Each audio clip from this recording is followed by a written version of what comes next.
Yesterday morning, I didn't have to jump out of bed, which was an unusual situation for me when I wake up.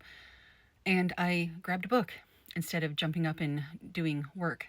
And that book brought me to tears. I flipped open a certain section and started reading. And this is a book I've had for a long time.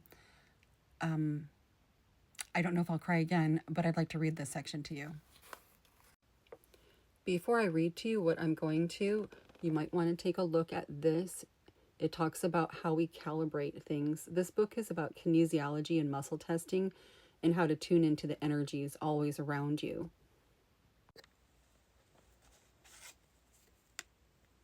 New bookmark. Don't know if you guys can read that. It reads, there are two gifts we should give our children. One is roots and the other is wings. Pages 130 and 131 of Power versus Force in the section of Power and Politics. Oh my. So I found in the index section, it said the Gettysburg Address, and I flipped right to it. And I found it very interesting, and it made me cry.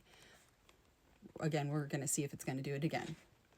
The power of the United States or any other democracy arises from the principles upon which it is founded.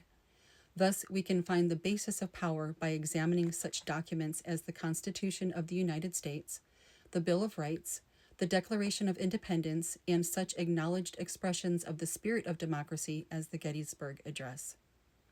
If we calibrate the relative power of each line of these documents, we find the highest attractor pattern of all, out of which the power of the entire United States government emanates, in the Declaration of Independence. We hold all these truths to be self-evident, that all men are created equal, that they are endowed by their Creator with certain unalienable rights, that among these are life, liberty, and the pursuit of happiness. Calibrated at 700.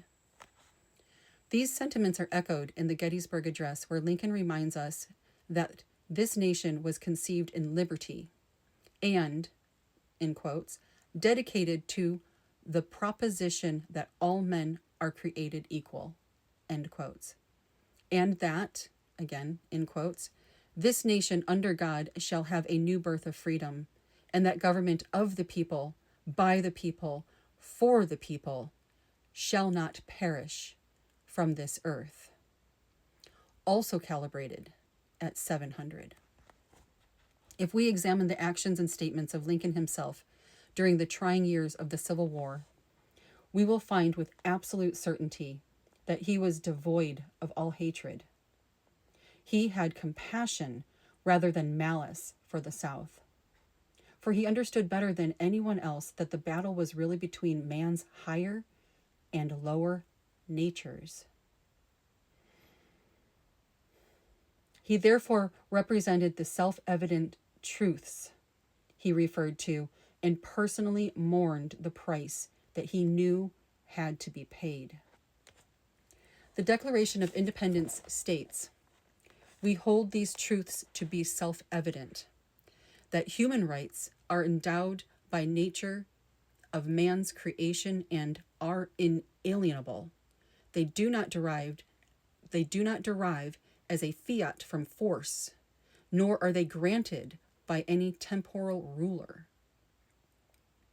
Democracy recognizes the divine right of the ruled rather than the ruler.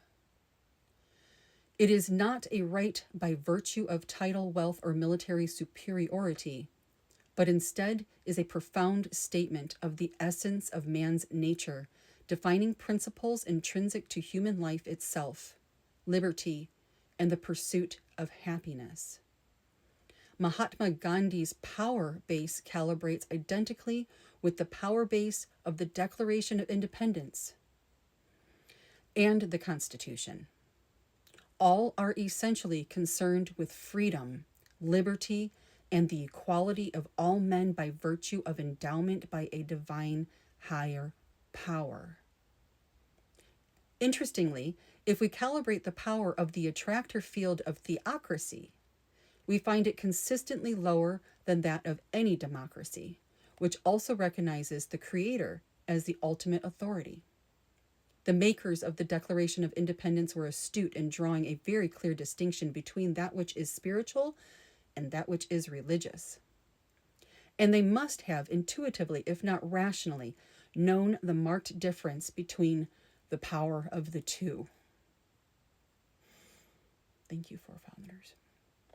Religion is often associated with force, sometimes disastrously so, historically and today, whereas spiritual concepts such as loyalty, freedom, and peace do not create strife or conflict, much less war. Spirituality is always associated with nonviolence. And I'm reading this not too long after our president has renamed our Department of Defense to the Department of War. And then spoke in front of nearly 800 military leaders that they pulled in from all corners of the world so they could yap at them. Did that feel heavy to you guys? That meeting in front of the generals? It felt heavy to me. I haven't typed out the words or tried to calibrate it, but if somebody is good at doing that, let me know what you calibrated that at. Because the Gettysburg Address compared to what Donald Trump and Pete Kegsbreath spewed at our military leaders, I can't imagine that it's the same calibration. The Gettysburg Address was words that were heavy words, but it was pain and suffering that was taken on with a heavy heart, not with glee and excitement, like we see this current administration engaging in chaos and cruelty on a regular basis, with glee and excitement, not with heaviness, like Lincoln did. Donald Trump is no Abraham Lincoln. Never has been, never will be.